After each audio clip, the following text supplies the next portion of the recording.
Oh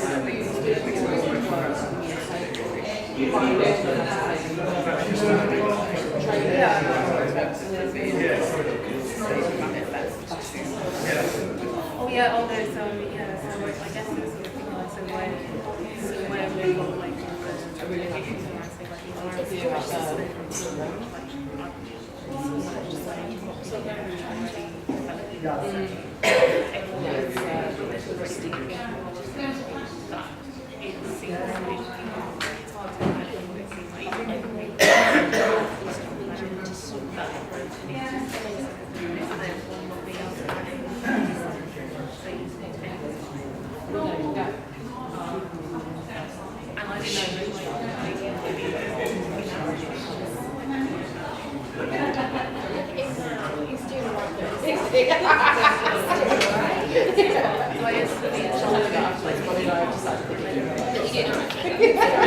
all things considered, you know, on the balance of forces, you're doing okay. Keep it up.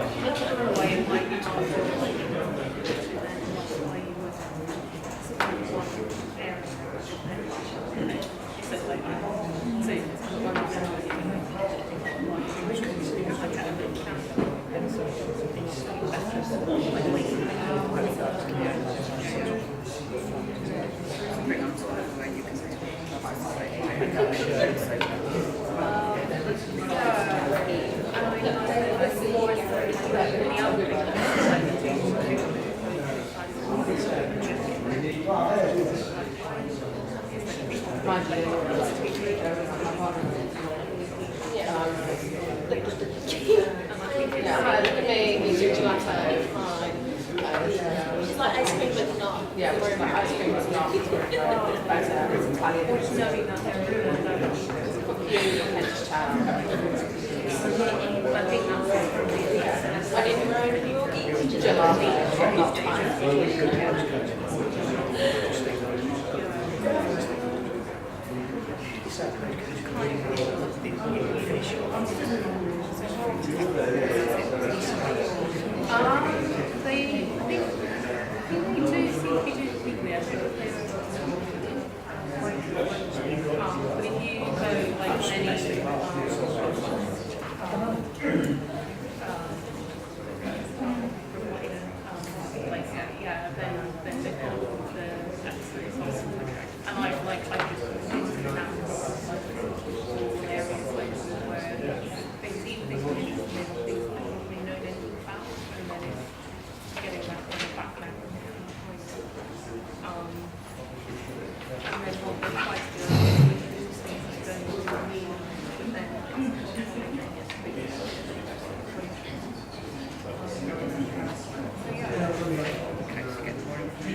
Yeah.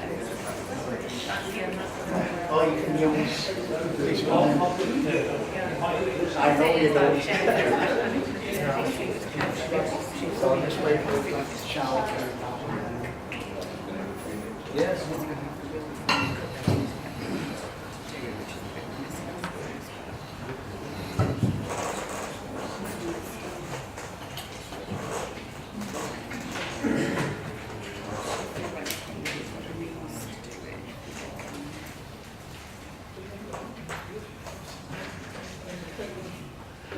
Not anymore now, it's got full of don't think it's the dogs were playing.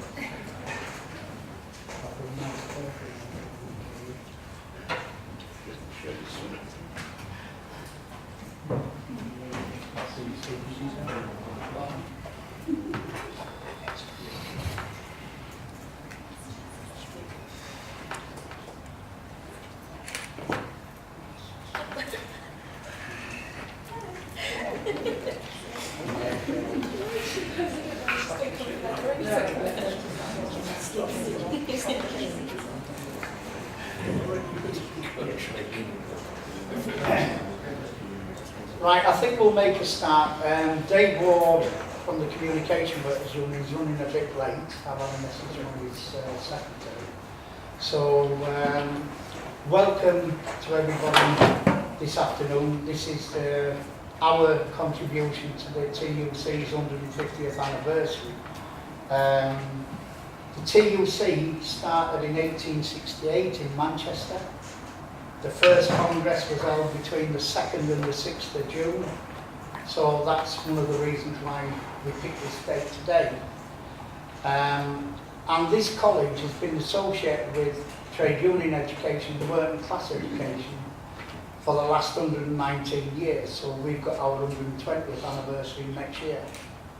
And I don't want to steal Paul's thunder, but a third of the post-war Labour cabinets either studied or taught at Ruskin College, and that's the cabinet that introduced the NHS, the welfare state, etc.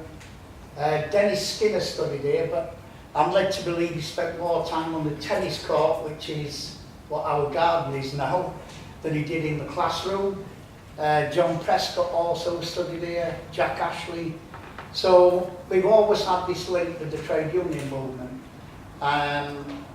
And I'm delighted with the lineup of speakers we've got this afternoon. So Paul's going to do an introduction. And then a man I class as a comrade and friend. Both worked in the mines up in the northeast. We're both involved in 84-85 strike, both at Orgreave. And that is Ian Lavery, who is now an MP and chair of the Labour Party. And then on my right, I'm not saying politically, but they are Charlotte Benson, who's an organiser of hotel and restaurant workers for Unite. And Bonnie, who's one of the strikers from TGI Friday, who've had their tips. So having their tips now shared out with the rest of the staff. So if you go into TGI Fridays, give the waitress or the waiter the tip in cash and say it's for them personally, because they're taking it off to subsidise other people's wages. TGI is owned by an hedge fund and they're looking to sell at the minute, so let's give them as much bad publicity as we can, and hopefully then with Bonnie and her colleagues they'll win the dispute, which is another victory for the working class and the trade union movement. So, without further ado, and the only other thing I would add is I'd like to thank personally the speakers for attending this afternoon, because I know they've come under pressure from people who aren't friends of Ruskin College, who are trying to have an unofficial boycott of the college, for reasons best known to themselves, but they've ignored that pressure. They've checked out their facts with other people and still made the decision to attend here today. So I'd like to personally thank all our speakers for doing that today. So I'm going to ask Paul Di Felici, who's the principal of the college, to actually give an introductory welcome speech. I don't know what he's going to say, so I'll be as interested to find out as you are. Is that what I'm doing? Yeah. Oh, okay. Yeah. So welcome everybody. A warm welcome to our guests, and I just echo that. Thanks for the support. Ian's been here before, so he liked it so much that he came back for a second chance, a second go, and that's really, really good. And thanks to you all for coming along and making this a special day and showing your support for Ruskin College. We're here really to celebrate the enduring relationship between the TUC and Ruskin College, and I noticed Dave has brought a textbook along with us, which we can always refer into if we need any facts. But really, that's what I want to talk about initially, the kind of a little bit of history in a way. This is a great commemoration, a great moment in some ways for Ruskin and the TUC. Ruskin was founded in 1899, as you know, and from that point onwards became a platform really for the education of activists and future politicians. It provided opportunities that the working class were denied at that time and for many years after, as we know. And for much of the 20th century, for much of its life, it was at the forefront of struggles around democracy, education, emancipation. So I feel privileged to be the principal of Ruskin College. As a lifelong historian, I never thought this could be, but I do feel as though I'm in the right place, having been in education for all my adult working life. I would say that the college was deliberately placed in Oxford, and we know why that was so, because it symbolised the antidote, didn't it, to privilege and to elitism, and you know, was the antidote to a world really that ordinary people, members of the working class, could not access. So in that sense, it became a model. It became a model for Labour colleges throughout the world. I mean, you know, you can't get better than that, can you really? Come on, I mean, that's quite an amazing achievement. What does that really mean? It means that over its life, students and teachers and lecturers went from here and did quite amazing things, volunteered to fight in Spain and support the Republic in Spain. 1970s women's movement, in many ways, very stereotypically, was relaunched in the halls of Ruskin. Miners were supported at Ruskin in the 1980s, hence the banner to my left, as you can see, which strangely went missing. I think Dave, you hit that in your room, didn't you, for quite a while? I certainly And suddenly re-emerged. Sorry, it's not worth anything, it's fine, you know, it's a really small fortune. So, you know, it's not, Ruskin is not politically neutral. Ruskin is a gem. Ruskin is an entity, it's a concept, it's an idea. And many of my predecessors as principals were active politically, and some of them stood as prospective members of Parliament and were very involved in Labour politics and Labour cabinets of the past. I think the other thing I'd say about the history is that the actual teaching of history was clearly defined here. And you may not know this, I mean, me being a history teacher, I would know this, that it redefined the landscape of the teaching of history and the research. And what that was about is by a bloke called Ralph Samuel, who was a very prominent lecturer here. And he coined on the idea of people's history, history from below. So as a counteractive to the dominant narrative of kings and queens and states and so on, he felt the authenticity of the voice of the ordinary people and the working class movement. So it was politics praxis really. It was history with a political edge. And that really did influence a whole generation of history teachers. That's the past though, isn't it? But we build on our past to have a stronger presence.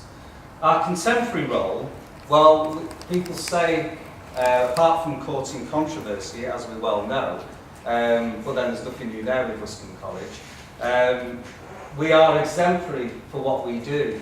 That's the words that are used, and that's used by, I'm not going to swear now, but it's used by Ofsted, you know what I mean? It's used by the people who recognise such things. So it's not taken lightly in many ways.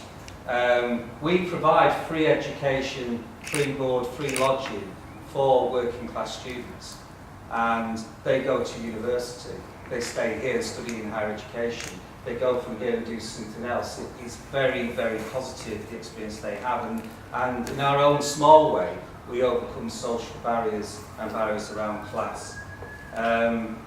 We're one of the few providers of residential education in the country, which you may well know. I'm not going to ask you who the others are, it's not a test or anything, but there are very few of us, and we punch above our weight. In terms of trade union education, I would say we're one of the largest in the country, given that we're so small, and something like 70% of our provision is dedicated towards trade union education. That's the trade union reps. And I can see Danny nodding there in agreement, but you know, we do an awful lot of work with Unite and CWU in particular. And that's because that's what we choose to do as an organisation. It enables us to fulfil our mission. And that's not easy. It's not easy to make that decision because the funding isn't that generous, but we decide to do it as an organisation. And it's good to be in a company where that can be celebrated. At the higher level, we still do our MA programme in Global Labour and Social Change. And Monica joined us this year, didn't you, as our tutor and lecturer in that, and it's gone really well and continues to thrive. I think what's interesting about this is that we continue to thrive, even though we face 40% cuts, even though there are 200,000 fewer adults in education in England and Wales at this present time than there was 4 or 5 years ago. Even though there are 30% fewer adults entering higher education, we maintain what we do, and the governors, and me included, are determined to keep it that way. In terms of other things which is worth noting about the college, we have a 98% achievement rate, which is pretty good, I think, with that. I think the supporting that, we have a programme which is the Access Programme, which gets people into higher education. We have an 88% achievement rate. Okay, I'm not swallowing a statistics notebook here, do you know what I mean? But that is, it's worth absorbing that, because we do what we do, and we do it really well. 38% of our population, our student population, are from, in inverted commas, areas of economic disadvantage. So again, adults, areas of economic disadvantage. 60% of our students are over 24, between 24 and 60. So all those things all book national trends, because that's not what it's saying on the tin. Do you know what I mean? So I just wanted to kind of get hold of that bit, that the college isn't becoming some kind of corporate institution which is losing its soul. It's actually not doing that. What it's doing, it's redefining itself, and it's coming to a point where it can do things properly and continue to make a difference to people's lives. Moreover, if you had a room, if this room now was filled with other principals from other colleges who were teaching trade and education, and you asked them what they were doing, they say, oh, we're just doing reps training and all the rest of it. Well, we're not just doing reps training. We are leading. We are leading a trailblazer, which in apprenticeship language is, we're leading a programme with 11 unions and the GFTU to develop a trade union standard to train trade union officers. Why are we doing that? We're doing it because we care, and that's a way in which we can use government funding, because the alternative is nothing. The alternative is the funding is diminishing. It's not the funding diminishing for apprenticeships. What else do we do? I'm part of the All-Parliamentary Group for Adult Education, and I campaign within that with my colleagues and other principals to get a fair deal for adult education. And we have succeeded in that in part because now we've got guaranteed national funding for the next 3 years, which is unusual because most places don't have that. So we're doing something right. I think what I would just leave the panel with in some ways, because I'm obviously very skewed towards education, that's where I'm coming from, education and training. But I would say that in terms of worker education, education for all, that we need to think about a national strategy. At the moment, there isn't a national strategy. It's a Cinderella sort of place, in inverted commas. Nobody really cares. It's about apprenticeships. And I think that under a Labour government, that's where we need to be. We need to be a place where we have a national strategy for education, because that's the only way that we're going to make a difference as an institution and carry on enabling people to fulfil their potential. That's all I'm going to say, and we can move on, can't we? Thanks very much.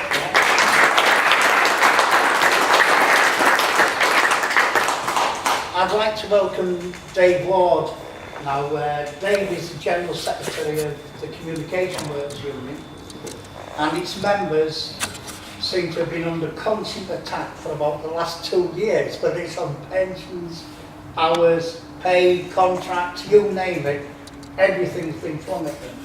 But their members have been brave enough to stand up to a lot of these attacks and challenge these attacks, and step by step they've been making victories along the way. Welcome, Dave. So, the first people I want to introduce as speaking today, like Paul said, we've got a great history supporting people in struggle. The miners' strike of 84, 85, the miners' strike of 72 and 74, and other strikes along the way. And when Paul was talking about the feminist movement, they held the first feminist conference here at Ruskin as well. So we've always been at the forefront of supporting workers in struggle, and we will continue to be so.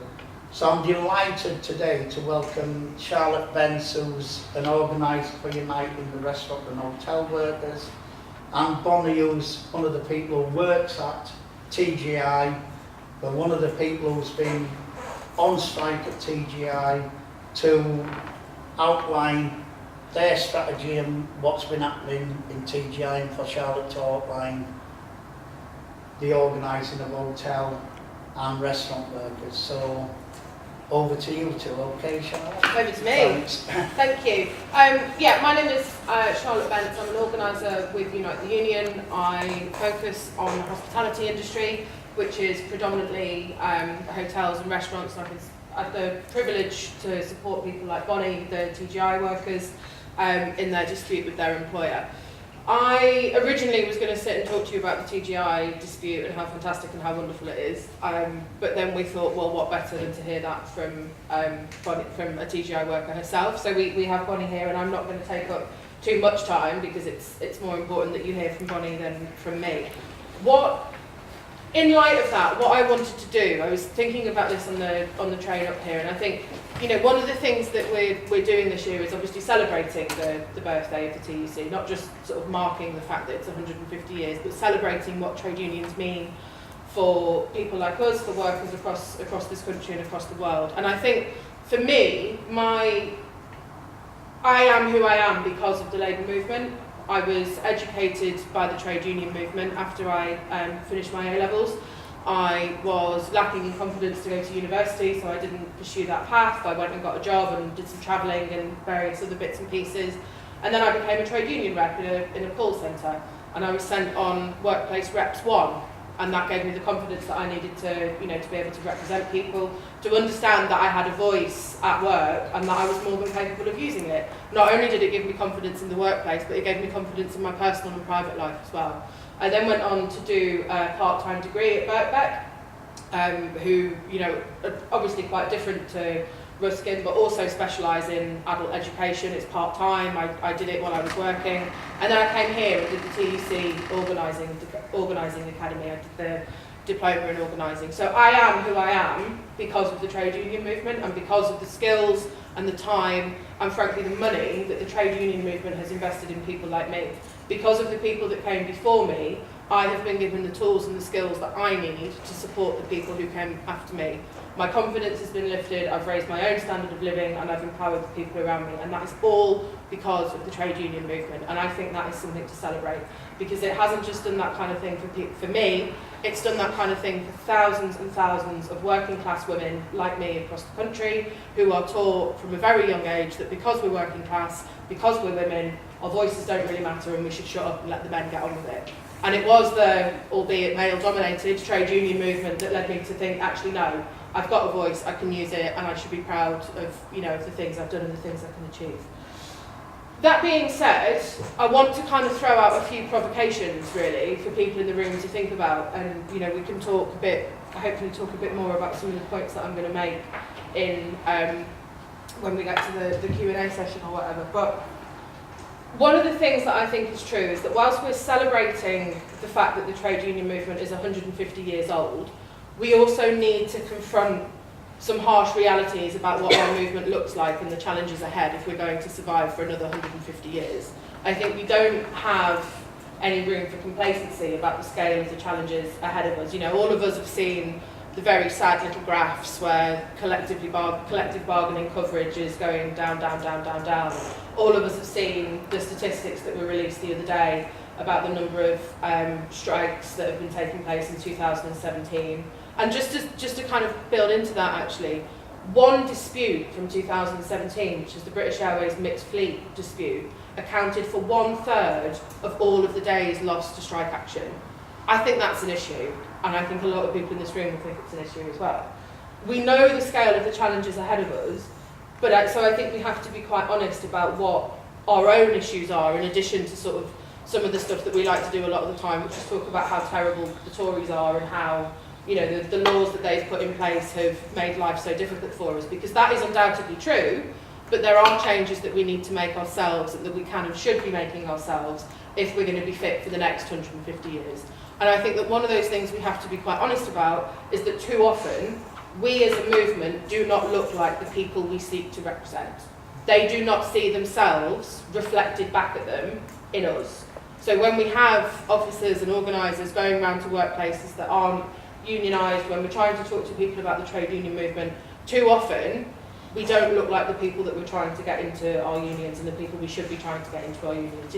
Young workers, workers of colour, migrant workers, all kinds of other people who aren't what the average trade union rep looks like, which is a 48-year-old white British man.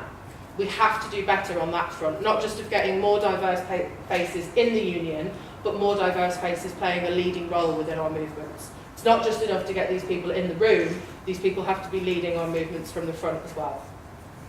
This is one of the things that we've tried to achieve with Unite Hospitality, which is an initiative that was set up by hospitality workers themselves. Myself and a colleague in Scotland have held a series of meetings with hospitality workers and asked them what their issues are. And a lot of the time people think that's quite radical, because quite often as the union movement we think we know what people's issues are and we think we know what the main problems are. We held this meeting with hospitality workers and we said, we need you to tell us what's going on and what we should be campaigning on. That has resulted in our Fair Hospitality Charter, which is a series of demands for improving terms and conditions in the least unionised sector of the economy that the workers themselves have identified as the priority and are campaigning around. This is things like everybody should be paid the national living wage, not the minimum wage that they're on at the moment. This is things like there should be the reinstatement of protection from third-party harassment, because people will know that the Conservatives took that protection away, and now if I, as a hospitality worker, am harassed in my workplace, my employer has no legal responsibility to me for any redress. What we have done in Unite, and what I think Unite, and other trade unions as well, obviously I'm speaking about Unite because that's my experience, but I know that other trade unions are doing this too. Unite can be very, very proud of the fact that we have started to put resources where they are required and not just where they have come from. Because for too long our movements have focused their energy and their resources on the sectors that are already heavily organised and have high levels of density. So we will look to protect what we've got and not look to protect what we've got whilst also extending ourselves further outwards and bringing more people, more workplaces and more new members into our union movement. One of the things that's central to the work that Unite Hospitality is doing is a fundamental rethink about what organising actually is. It's not just building power in the workplace for the sake of it. It's about raising people's expectations of what they have a right to expect from their job. It's not just saying you should be in a union because these things are really bad and together we can achieve them. It's asking the questions of what should your quality of life look like? Why do you not deserve better from the pay you get, from the job that you've got and the community that you live in? Why do you not deserve a better standard of living and a better quality of life across the board, not just at work, but outside of work as well? We're taking a kind of whole worker approach because people don't stop having issues and problems when they leave the workplace. earning minimum wage, experiencing bullying and harassment, experiencing racism, discrimination, all the kinds of horrible things that we know too well happen in the workplace, don't just stop affecting people when they leave the call centre. I was about to say the factory gates, but you know, let's be real. Doesn't stop affecting people when they leave the call centre. It has real world and wider world impacts for them as well. We are, you know, we talk a lot about ourselves as being strong and combative fighting trade union movement, and I think that it's certainly true that that is the case in a lot of our sectors across the economy. You know, the union movement can rightly be proud that 150 years after its inception, we still have industries where collective bargaining coverage is high, where union membership is high, and where joining a trade union is seen as the norm and not just some weird thing that only the old people do. You know, I've heard fantastic tales from members of the FBU, for example, where new people start in the fire station, their hands are shaken and they're given a union membership form to fill in there and then. I know that happens in other industries as well.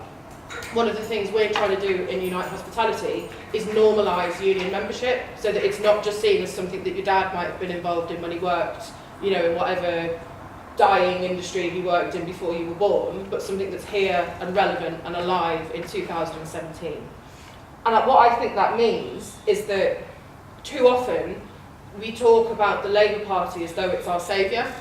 So we look at people like Ian and their pledges to repeal the anti-union legislation when the next Labour government gets into power, and when, not if, Jeremy Corbyn is our Prime Minister. These things are obviously welcome, but I think too often we look at them as a way of abdicating our own responsibilities.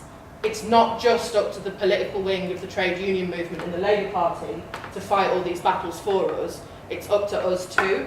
And I think sometimes we can be a bit complacent about, well, you know, all we've got to do is wait till 2020 and then Ian and Jeremy and all the rest of them will sort it out for us. No, comrades, that's not how it works.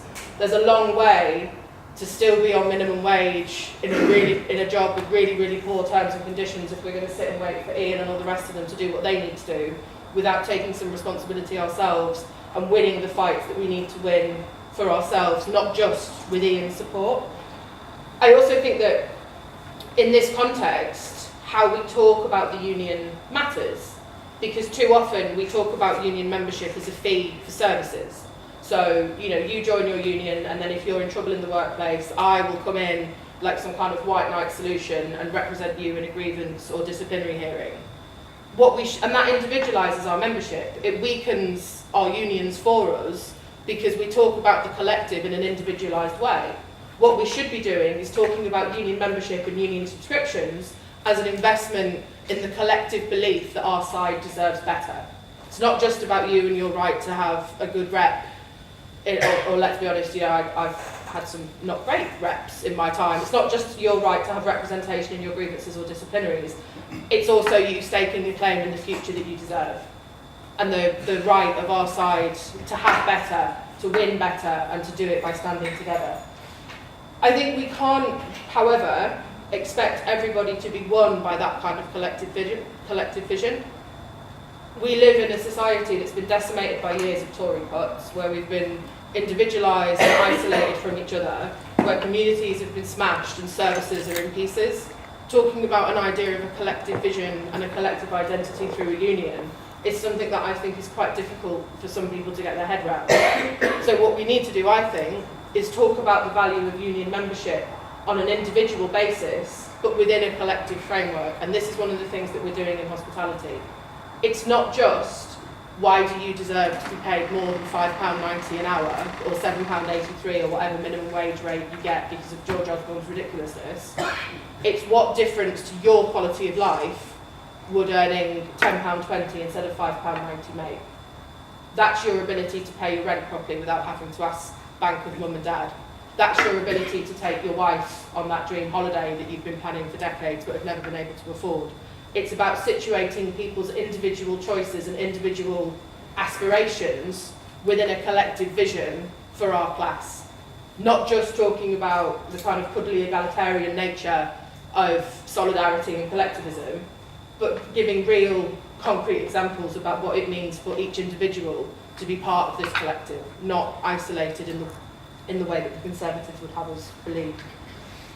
I really think that the trade union movement, and I hope people will agree with me on this one, it is the best and only line of defence we have from the rapacious attacks of the boss class and their political wing in the Conservative Party.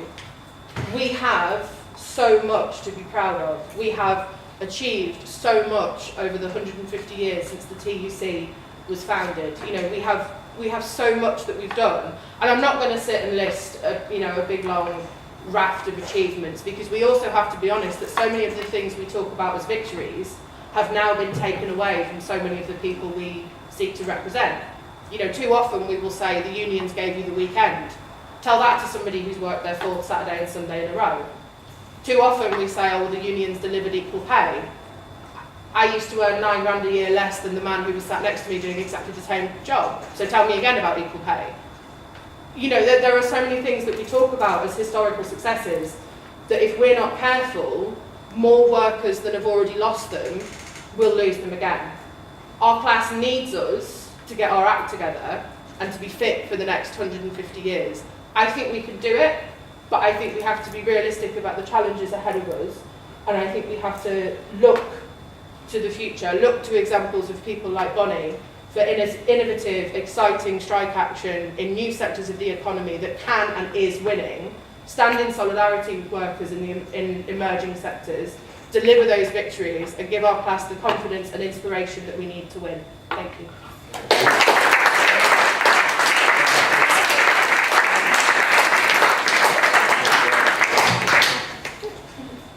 Thanks for that, Charlotte, and a great contribution to start the event off from what I consider to be one of the rising stars of the trade union movement. And I share some of Charlotte's concerns that for too long, events like this would have be dominated by middle-aged or older white males. And I think it's great to see a young female who's come through the activist route of education to now be one of the rising stars of the trade union movement. So thanks for that, Charlotte. Thanks, comrade. Our next speaker, if you don't know, I don't know where you've been. TGI Friday workers have been taking strike action because their employer decided, well, we'll subsidise other people's wages by taking tips off you. And I'm not going to go into the ins and outs of the dispute because I'm quite sure that Bonnie will be able to do that herself. So without further ado, I'd like to introduce Bonnie from TGI Friday to tell you all about the dispute and her involvement in it.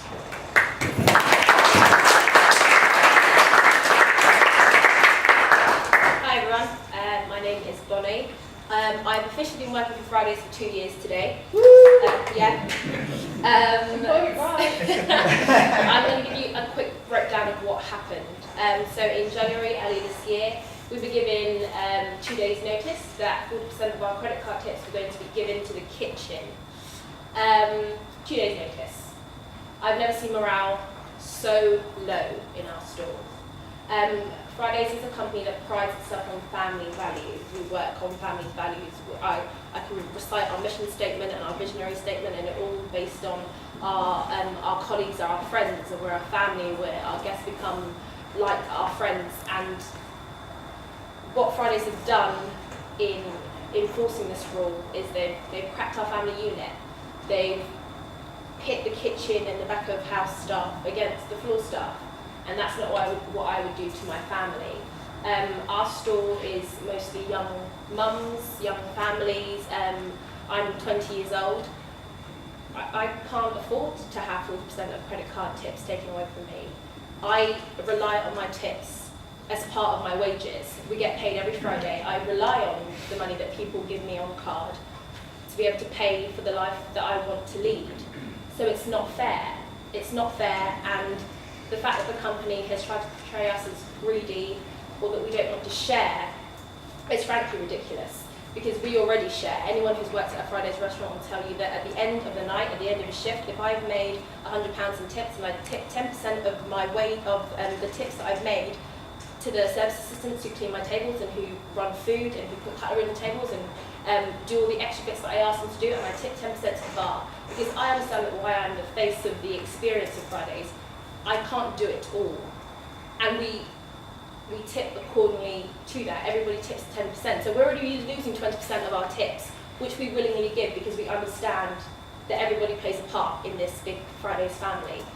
But to then have 40% of my credit card tips taken away from me is ridiculous. And I hope you also believe that it's ridiculous, because every time I speak about it, I can't quite fathom exactly who thought it was a good idea. And it makes me very angry. At the moment, we are on back to our 4th strike, and the public perception of the company is starting to go down. And people are starting to listen to us, which I think is very, very important. A few weeks ago, Karen sent out this big letter on our hot schedules, which is where I get my work rota, saying that at the end of Families Week, I feel very sorry that you all feel this way, and I hope to see you all at July 4th breakfast. Sorry, Karen, I don't care about pancakes, and I don't care about bacon, I don't care about eggs. What I want is the tips back. I have nothing to say to you other than the fact that you are not listening, and the fact that you're not listening and then pushing the idea further of the Fridays family is a lie, is an absolute lie. So, as we continue striving on, and as we plan to not roll over, because that is what they're waiting for us to do. They're waiting for us to roll over and say, oh, well, we've tried. Well, we'll keep on trying, Karen, until they listen to us. The initial media response to us was that we were greedy and that we didn't want to share, and I told you before that we do share 20% of our tips anyway. Now it's beginning to be more positive. We did a few interviews for the BBC, and people are listening, and people are not crossing the picket line, which is incredible. I've never ever striked before, so the fact that I can say, please don't cross the picket line, and then people do, is incredible to me. And it's very exciting that we are making a difference. I personally know from speaking to the kitchen staff that though they are on the side of winning, I suppose, of course they want to earn more money because they deserve more money, they don't really want to get their money from us either. Getting 40% of my tips, which will then be further taxed, isn't the idea of money that they want to have.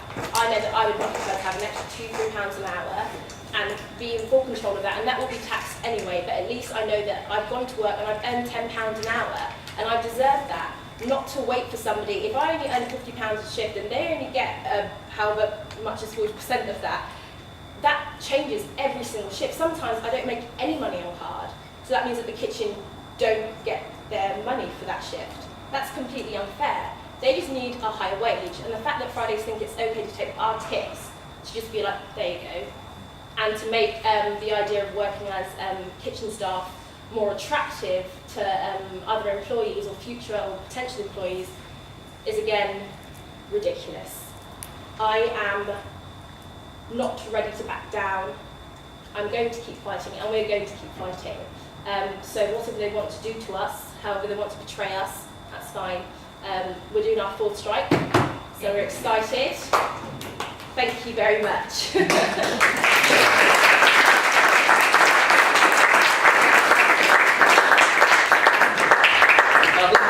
One of the things that people need to be aware of, and it is on the leaflets that we will hand out, is that when people start at TGI Fridays, they are expected to work for nothing on trial shifts as well. That's right, isn't it? Yes. On my trial shift, I worked 2 hours on the door, so I used to take guests to their table and I'd sit them and I'd tell them where drinks menus are and toilets are. And I did that for 2 hours. I learned how to make balloon animals. And then at the end of my shift, I was given the job on the spot, but I wasn't paid for it. And when I transitioned from being a door host to a waitress, I was told by my general manager that, of course you can train as a waitress, Bonnie, but you need to come in at your own time because I'm not going to pay you for that. So the payment that I got was via the tips that I made on the tables that I served. I wasn't paid per hour. I've done online training that we have to complete, because if you don't complete your online training, you're not allowed to come in and actually work. I've been told, oh, Bonnie, you spent too long doing this, so can you please go home and finish it by Monday, or else you're not allowed to come into work. I think a certification test takes about 4 hours to complete, so I spent 4 hours at home, furiously trying to finish it off because I needed to work, I needed to make money, and that fear stops you from saying anything. The fear of being told by a general manager or by your kitchen manager or by your assistant manager stops you from saying anything. But why should I have to complete training for work, out of work, and then not be compensated for it? Thanks very much. You're welcome.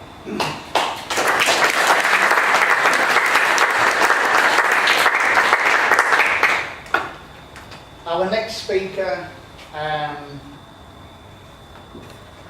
again, like I say, is the General Secretary of the Communication Workers Union. And I know we've got some reps from the Communication Workers Union in the room today. Members have been under attack constantly. Dave himself will have suffered attacks over the years, and Dave is considered to be one of the main supporters in the trade union movement of Jeremy Corbyn, and was one of the first to back him as well. So without further ado, I'd like to introduce you to Dave Ward, General Secretary of the Communication Union. Yeah, first of all, thanks very much for the invite. Looking forward to this session, the panel session, and certainly it is a privilege to listen to you, Bonnie, about the dispute, the fact that you've got the courage to stand up and show what fighting back really is about at the workplace, which is the most difficult place. And I do agree a lot with Charlotte's contribution around the fact that it's time to be thought-provoking about where is the future of the trade union movement going. You know, what do we need to do to reassert trade union values across society? A little bit about myself. I joined the GPO, as it was then, in 1976. I was a telegram boy in the postal side of the GPO in them days, and I first became active in the trade union movement around about 1980 as a local rep in the Tooting delivery office. I was a delivery postal worker at that point. And one of the things that I always say to people is that I wasn't one of these people who kind of read all the books. I didn't do well at school and all that sort of stuff. But I got my trade union learning really from the reality of on the job and what I saw and how it affected me personally. So, for example,